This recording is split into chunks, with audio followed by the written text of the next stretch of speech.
Grace Schulman is a poet of astonishing talent. To read a work by her is to enter into a celebration of the everyday wrought luminous, even transcendent, through her generous wisdom and extraordinary clear vision. A true New York poet, Schulman celebrates the city she sees around her now, the city through which her younger self moved, and the city to which her ancestors traveled to start their new lives. Raised like a houseplant on a windowsill, she writes in the title poem of her new collection, Without a Claim, and the reader can envision this child of the city, quote, looking out on other windowsills on a treeless block. But it is in that wonderful word, raised, that the poem's opening finds its true power. A houseplant may be alone on its windowsill, but like a loved child, it is raised, not left to grow on its own. As the poem continues, we find Schulman touching on other themes that weave throughout her work: the gifts that are found in a long marriage, the immigrant history of her family, the beauty to be found in the landscape around her. To all of these themes, Schulman brings a poet's eye. Potent and evocative imagery brings the reader into the poem, while the tercets that make up each stanza, a structure Schulman uses often, help guide us through the journey the poet wishes us to take with her. And with each poem we read by Schulman, we long to take that journey with her, to move through each work's world of darkness and light, everyday experience and transcendent wonder, guided by the beauty, wisdom, and yes, grace of a poet whose work embodies the best of what poetry is and what poetry can do. Please join me in welcoming that poet, Grace Schulman. Wendy, that introduction was so moving that I think what I really want to do is go home and cry. But I'm glad that I didn't get in the way of your enormous talent, but you are a wonderful poet, and I hope you always continue writing.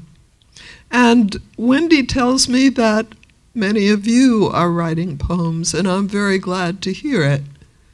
I want you to know that poetry is alive and well in our world today, despite very gloomy predictions to the contrary. Don't listen to those predictions, because poems are alive, poets are alive, and it's really a privilege to be writing at a time when so many other good poets are writing. I'm going to read a poem Wendy referred to, which is the title poem of my new book, Without a Claim, having to do with the great shock I felt when told I owned land. It didn't seem real to me. And I thought of the Montauk Indians who were there before me in that part of Long Island, who didn't understand the concept of buying land or selling land. The land was like air. You didn't own it. And that reminded me of my own Jewish ancestors who were exiled from one place and another and wandered without having land. And so it went. Without a claim, raised like a house plant on a windowsill, looking out on other windowsills of a treeless block, I couldn't take it in when told I owned this land with oaks and maples scattered like crowds on Sundays, and an underground strung not with pipes, but snaky roots that writhed when my husband sank a rhododendron, now flaunting pinks high as an attic window. This land we call our place was never ours. If it belonged to anyone, it was the Montauk chief who traded it for mirrors, knowing it wasn't his. Not the sailors who brought the blacksmith iron, nor the farmers who dried salt hay, nor even the later locals, whale hunters, the harpooner from Sumatra, the cook from Borneo, who, like my ancestors, wandered from town to port without a claim. Their names inside me, though not in the registries. No more than geese in flight, shadowing the lawn, cries piercing wind, do we possess these fields, given the title, never the dominion. But here we are in April, watching earth rise with bellflowers that toll, brawl, call in silence, daffodils that gleam yellow through sea haze, and cedars at sunrise asking for flame like a cake with tears of birthday candles. Come visit us by shore, up a mud lane. Duck under the elm's branches, thick with leaves, on land deeded to us, but not to keep. And take my hand, mine only to give, for a day that shines like corn silk in wind. We rent, borrow, or share, even our bodies, and never own all that we know and love. This next poem is called The Sound, which is a pun. Long Island Sound, the sound. Accabonac, Shinnecock, Peconic, Napeague, the creek, the bay, the stream, the sound, the sounds of consonants, hard C's and K's, Atlantic, the ocean's surge, the clicks of waves collapsed on rocks in corrugated waters, the crowd circling a stranded whale sent by the god Mosha to beach at Paumanok. The Montauks left us names, their successors, Millers and Bennets, whose names are carved on local gravestones, rode rough tides, strung trawl lines for cod, and even on Sundays parked vans by the sea and gazed in fear until commercial hulls replaced their boats. Surfmen gave names to streets that bagged the tourists who prized their charm. I hear old sailors rage in many languages against cold winds, the light now clear, now haze, Pharaohs and Mulfords, whalers, names unknown, hurl throaty curses that rise with the sound of waves and with the cries of an ice-colored gull plucking scallops in shallows.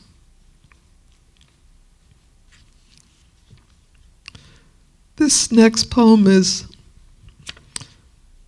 a love poem to my husband called Moon Shell.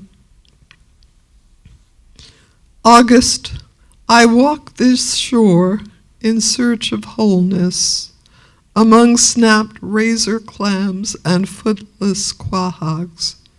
How easily my palm cradles a moon shell coughed up on shore. I stroke the fragments as last night I stroked your arm, smelling of salt, scrubbed clean by the sea air. Once you loped near me. Now, in my mind's eye, your rubbery footsoles track sand hills the shape of waves you no longer straddle. You inch forward, step, comma, pause.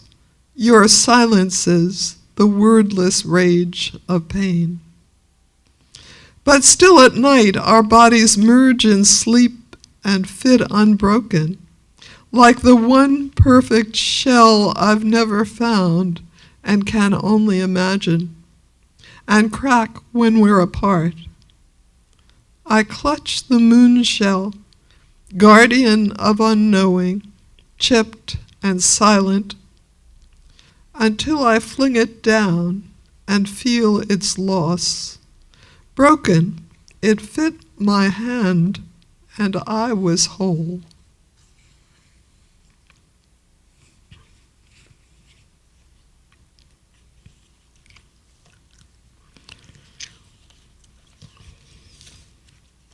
One more poem about that has to do with the sea.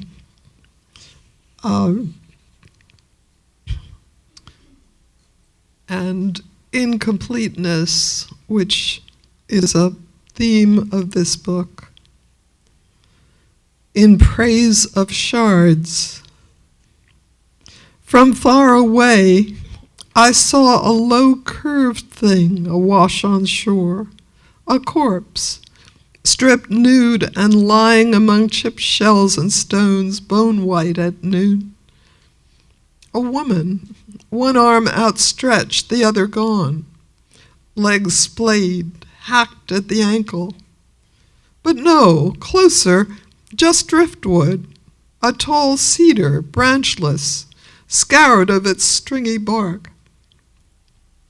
Unlike Aphrodite, leaning in marble, long fingers lost, hands snapped off over time. This wood sculpture, carved by an unseen maker with the turbulent sea for gouge and mallet, was nameless and began with missing parts.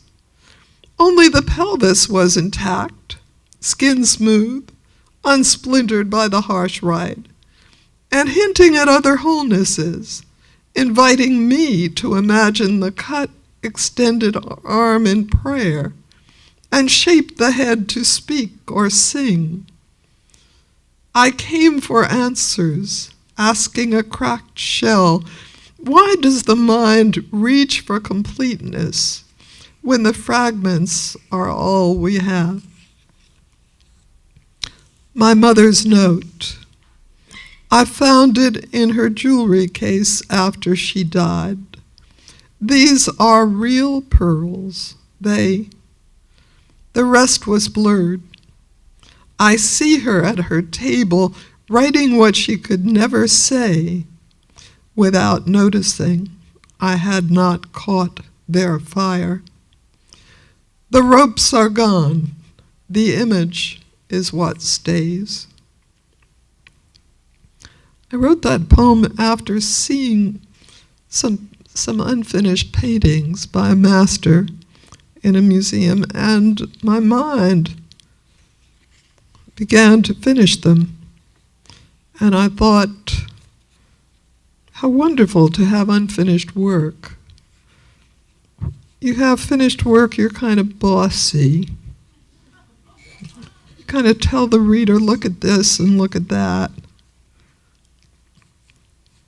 Unfinished work, you're inviting the reader to share with you the experience of creation.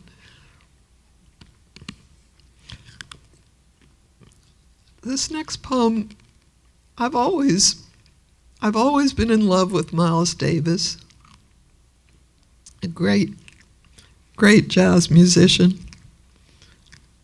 And I find myself writing about him all the time. This is called Cool Jazz. Late afternoon, under a salmon sky, a night heron, stalking with charcoal plumage, leans sideways like a bowling pin off balance on an island risen for the day, only to sink later with the tide.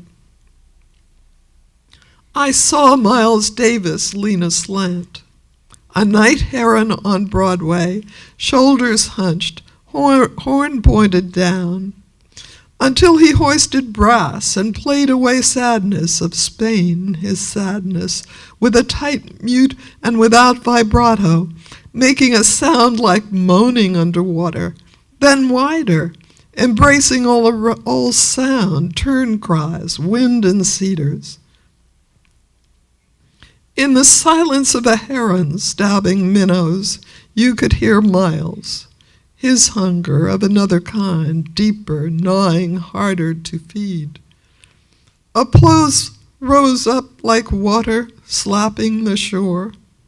He lowered his eyes, muttered, endings just drag me, and walked off the platform. The heron flew.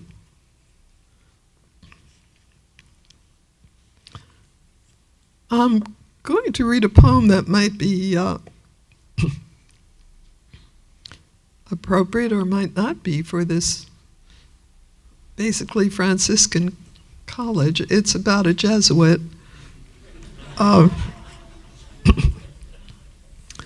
great Jesuit, a great poet named Gerard Manley Hopkins.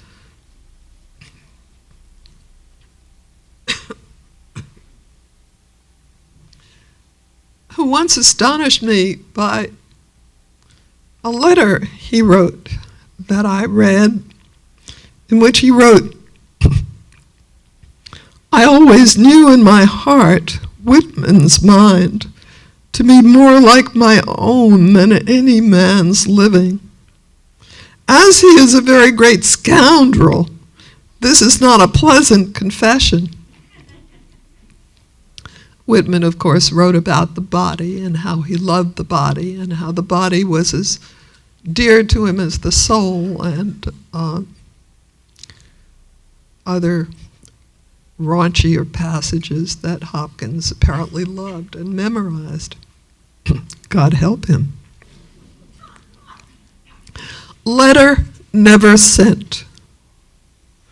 Bawd, savage, unbeliever, my enemy, my brother.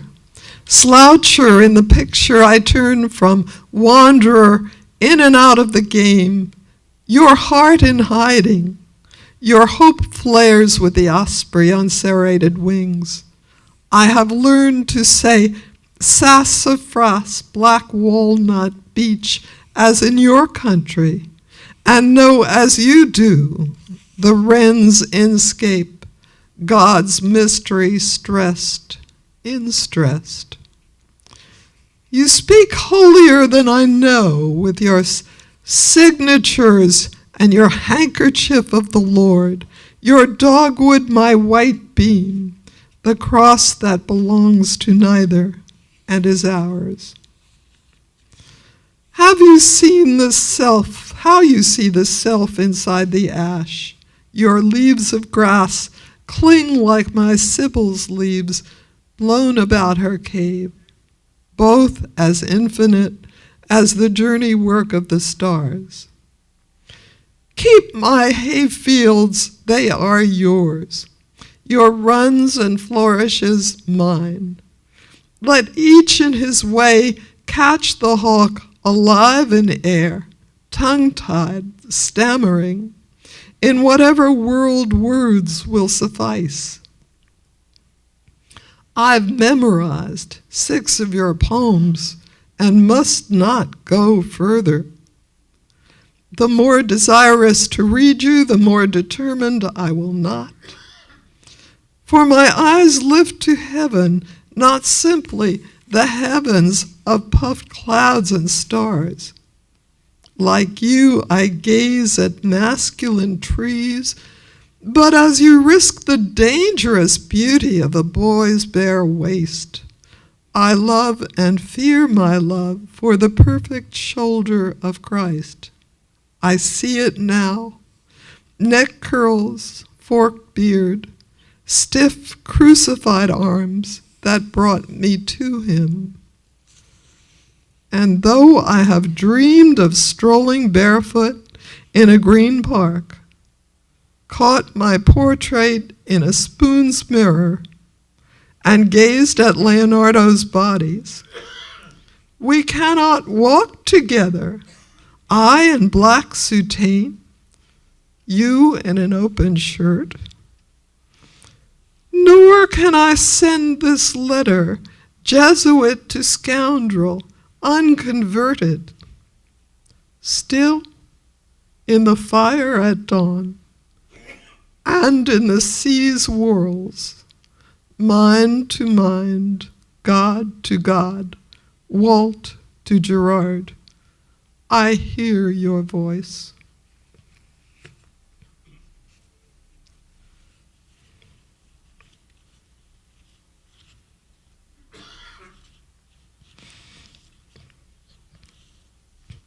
I love to write about New York, the city where we live, that's just across the bridge, is available to us all. And this takes place in Central Park Mall, which is particularly beautiful in the fall, the leaves falling. It's a villanelle. You know that form.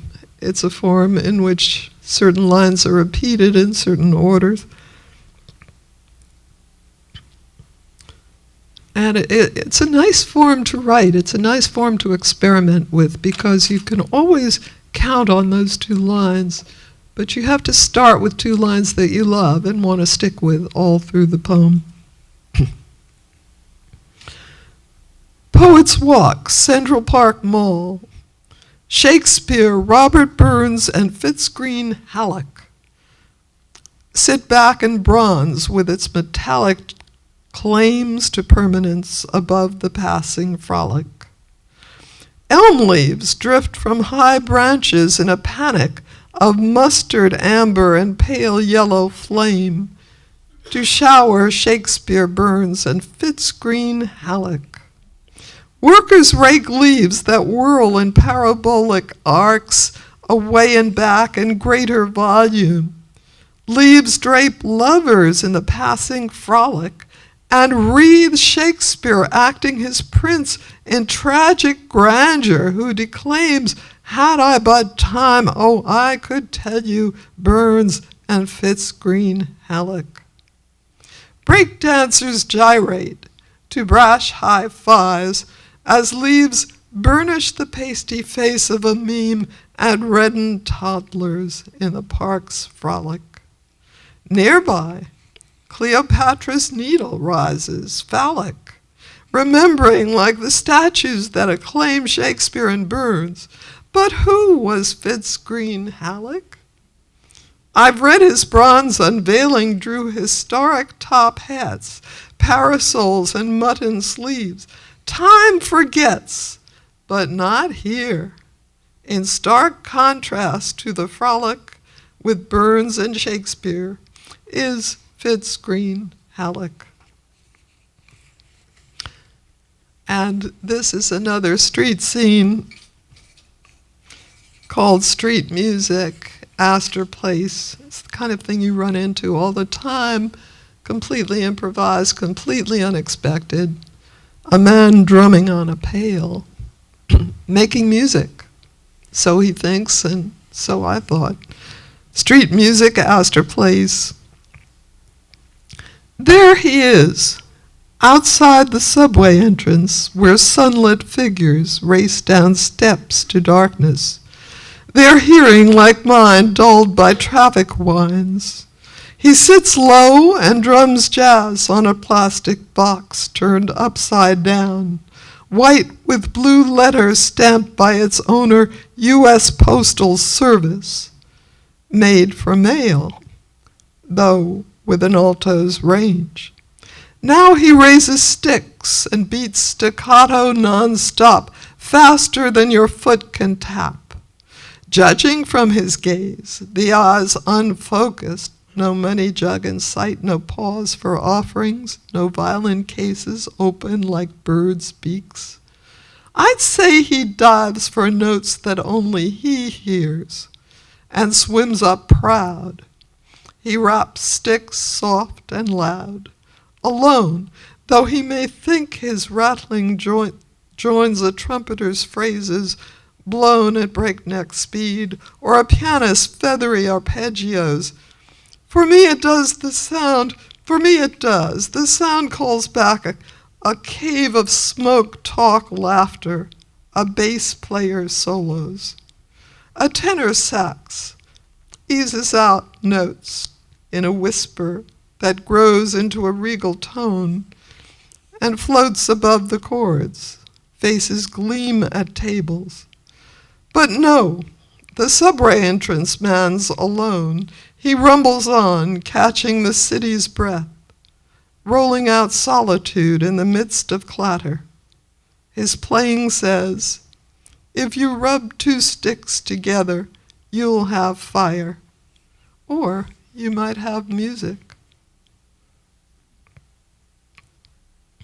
My father collected watches. Sometimes they're old watches. Sometimes I wind them up and hear them softly ticking away while I'm writing. And I tried to go in the other room, couldn't get away from the sound. And so I thought I'd put the watches in the poem I was writing. My father's watches. Antiques, they tick for weeks after winding. When wound, they wound me into wondering how those faint bells can tune up when I pass. And faces stare, wide-eyed, silver moons tooled with angels, hunters and satyrs. Don't steal my time, he didn't say, his look rebuking only himself. He seldom rested, but for the hours he polished his congregation of watches, hearing the beat, gazing at fixed stars. They kept his days whole in a blur of motion, even on Sundays at home when he brought us smoked fish, inhaled it like perfume, and arranged a palette of red-white slices on a platter, then combed files of letters from his parents in Poland, hoping they were still alive. Once, while seconds spun, he listened to a poem that had come to me slowly. He glanced at his pocket moon, and when he turned away, I could see that no words could mute the drone of planes in his head. Watches, give me time to write lines my father might hear over bombs and gunfire.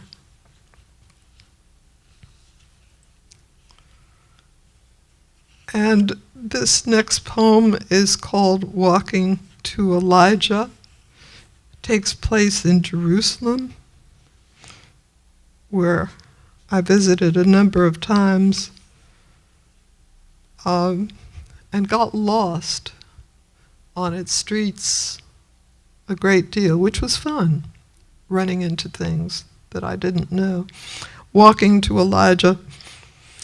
She loomed before me like a prophecy, wearing a black robe that swept the sand and a dangling crucifix. I stared until her eyes beamed under a bird-like crest. She had observed me through the chapel window, carrying poppies, a worn map, and a note with ink-blurred numbers, home of my hosts for Sabbath dinner, 17 Elijah. The sun went down, squeezed like a fat stewed peach too bulky for its jar. It would soon be dark.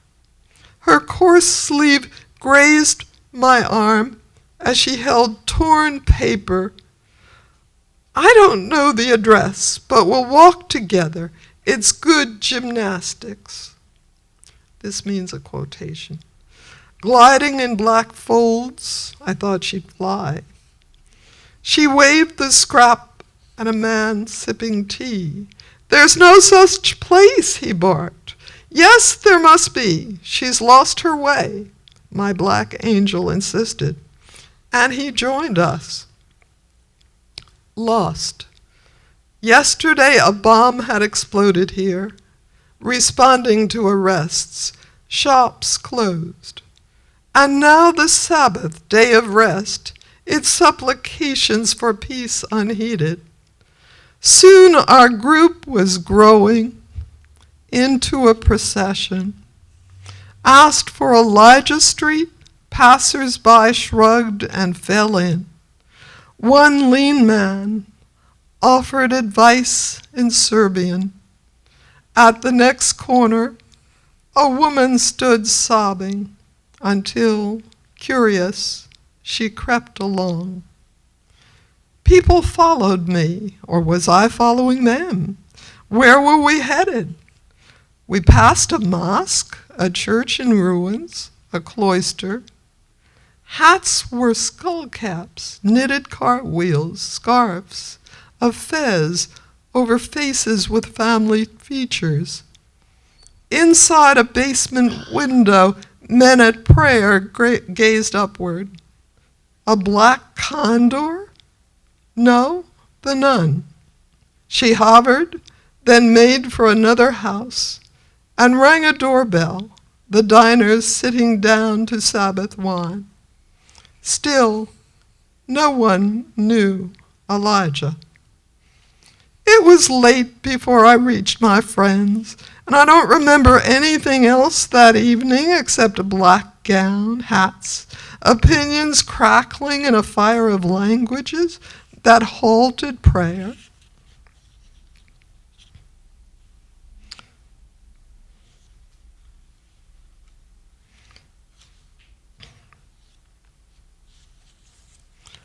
I've always been fascinated by the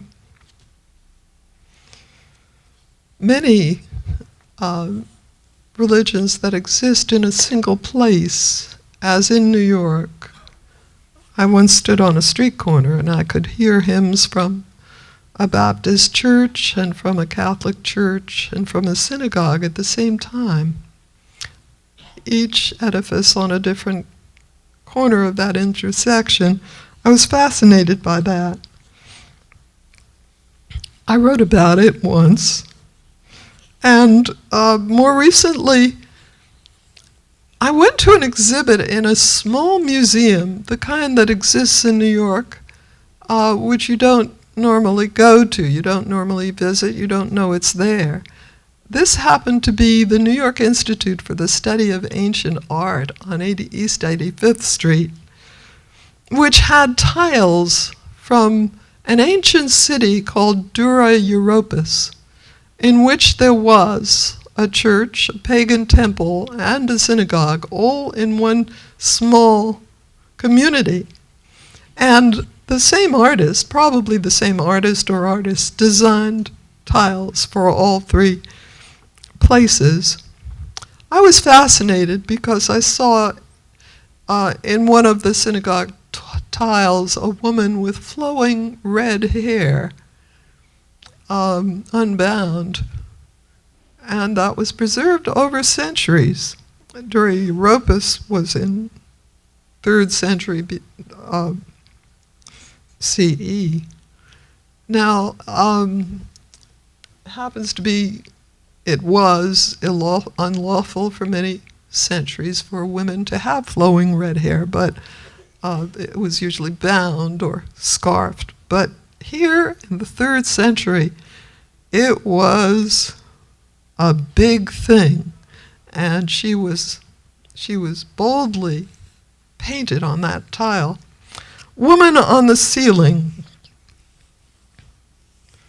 Her face shines from the ceiling, ample hair unbound, the color of wheat in wind. Leaves caught in its stray wisps, her skin paler than the dark hands of congregants below, reaching to touch the law on silver scrolls. Shouldered and hoisted high from a plaster niche. She rises shyly, questioning, eyes wide in this narrow synagogue, the elders innocent of how the 2nd commandment will be invoked one day. no graven images. Who are you, nameless beauty? How you glow near other bright depictions, a sea monster, ripe grapes, a lusty goat. To your painter, you might be just another Aphrodite, topless and seductive, luring celebrants to the pagan temple down the path, or a match for saints in the city church that face front and stare with the same moon eyes. Your viewers cannot hear the threats, the bans, the don'ts that came later. Don't look up. Don't ever think about the face of Eve or Adam's thighs in sensuous brushstrokes on a chapel ceiling. No, keep the law. You were there all the time, buried in sand, when artists were artisans, makers of objects, a silver kiddush cup, a candelabrum, unmindful of the breeze twirling your hair. Now, stumbling over rocks in the 3rd century, the synagogue whole again, just as it was, I hear the words, "How manifold thy works," chanted by congregants whose lifted eyes see beyond you, through gaps in the wall, to desert plain, imagining date palms. You were there all the time, sister of saints and goddesses, holed up with shards of a jar, lost coins, the puzzle of a child's shoe, a helmet and a sword belt for protection against attacks, and a gold ring engraved with only one word, homonia, unity.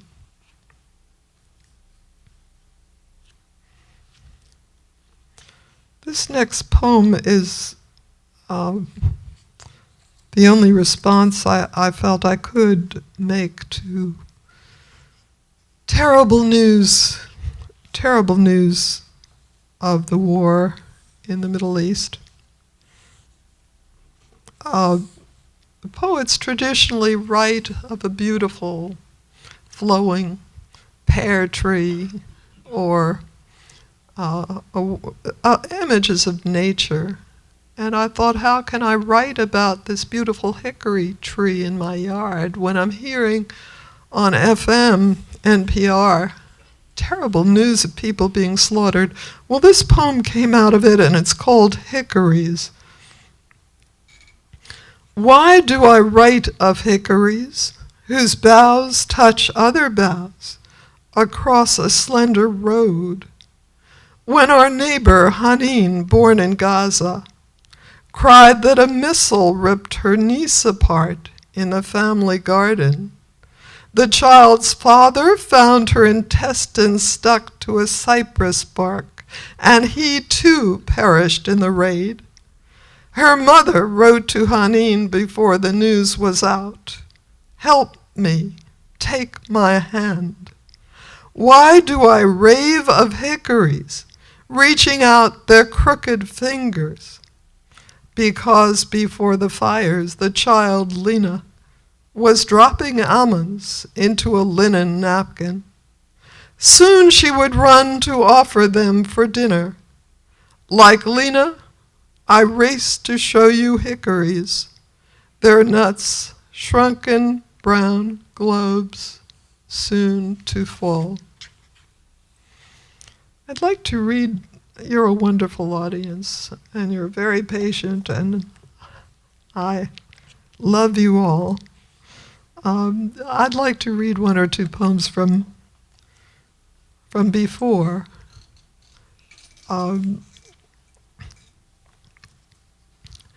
one of them is a chazal, Ghazal.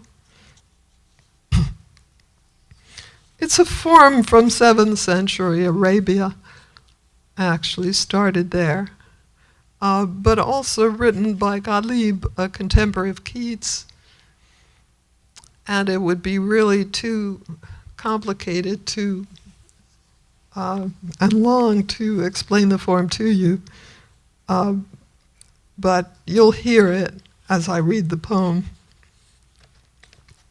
It's dedicated to Agha Shahid Ali, who brought the poem to American poets and insisted that they write what he called the true ghazal, not just a poem in couplets, which poets had been writing, and they called it ghazals, but they're not. This is a true ghazal with a kafia and a radif and a signature couplet. The odd thing about this ghazal, it's a Yom Kippur ghazal. I don't think there are many of those in the world.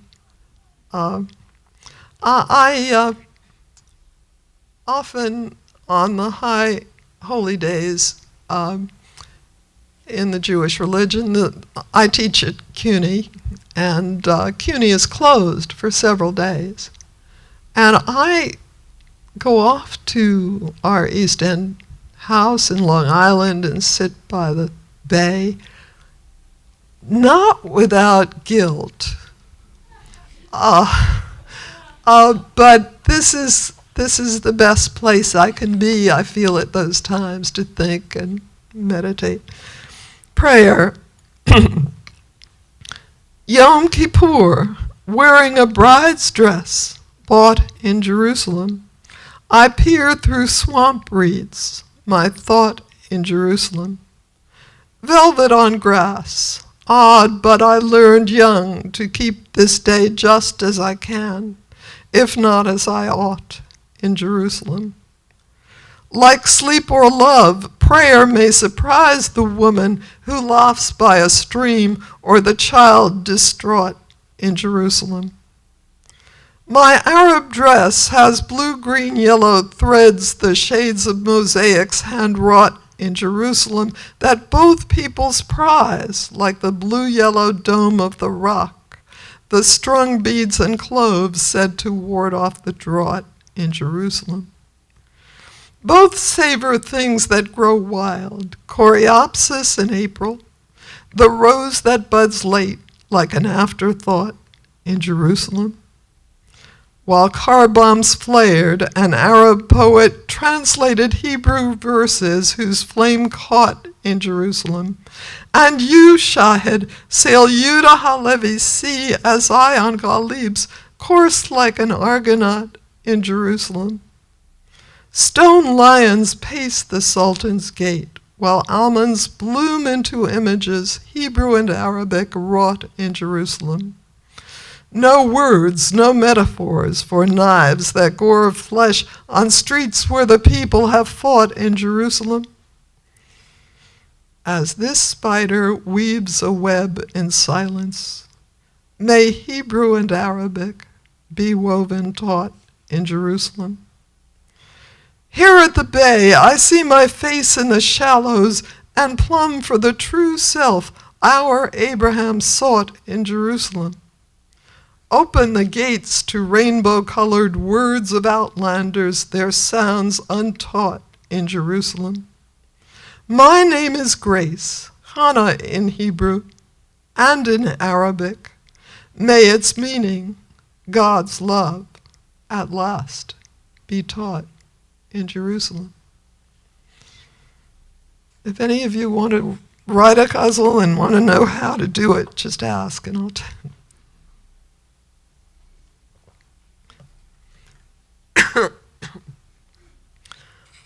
I'll finish with one more poem about God. For a while, God was one of my favorite subjects. It occurred to me that in Genesis, we don't hear God's voice directly. We hear a narrator who says, well, God did this and God did that and God said it was good. But we don't hear God's voice, and I wanted to do something about that. So I wrote a poem in God's voice, which is called God Speaks. Before the hour I cried, let there be light. I tossed out some 300 early versions. Revisions help. What clatter in the firmament, though, when mountains fell stars fizzled out. This work is my best, at least for now. I culled, I named each thing, and it was so. I cannot tell you how, from heaven to seas to people, all sprang up, wanting to be. The methods I advise are more precise. Noah's Ark, for instance, gopher wood, 3 stories high, side entrance and a window. Here, when I said the waters, oceans rose. Worlds are never finished, only abandoned. Yet this one came alive when there were woods for creeping things, dry land for men and women. The evening and the morning, they were good. Creation had been done before, of course, in legend. Same formless waste and darkness. But with one change, the Babylonians have many gods. Always I work alone. Did you hear the question? How did you have the nerve to write God's voice? The chutzpah. How did you do that? Well, I missed it. I missed it in Genesis. I wanted, all the while reading Genesis, I wanted to hear it. I wanted to hear him talk to me. And you don't. You hear a narrator say, God said, let there be light. But you don't hear God himself.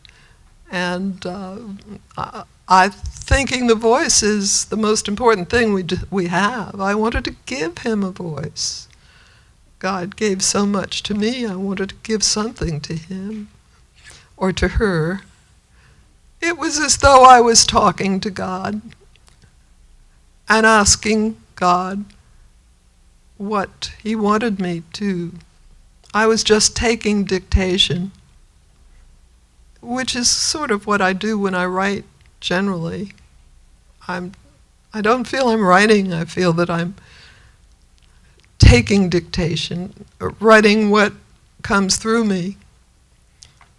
And it's the best answer I can give. That's what I was thinking at the time. It wasn't a deliberate decision. Did you hear the question? What made you think you could be a poet?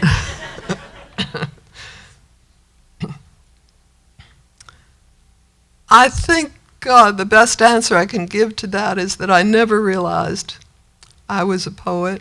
I never realized I was a writer. I just loved to do it as far back as I remember.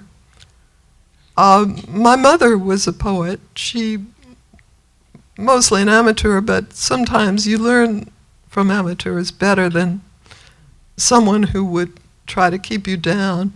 And she collected my little poems when I was a child, but I don't know that that had much to do with it. There were various epiphanies in my life. I had the good fortune of knowing Marianne Moore, a great American poet who encouraged me, and various other good breaks. But basically, I just loved to do it. Do you love to write? Do you enjoy writing? That's what you must do. Because, as St. Augustine once said, what we have inside of us will destroy us if it doesn't get expressed, and what we have inside of us will save us if it does get expressed. So you keep writing and writing and writing. And if you keep writing, you will be the greatest commercial failure of your generation and have the most rewarding life. That's all I can say about that. First of all, I have to say that I write in an unusual way. Unlike many poets, I write all day, every day. When I'm not teaching, I'm writing. I'm writing all the time, so that experiences I have during the day will come to me during that writing time. No, I don't think I had it in mind to write a poem about that street musician. I think it just popped up while I was working.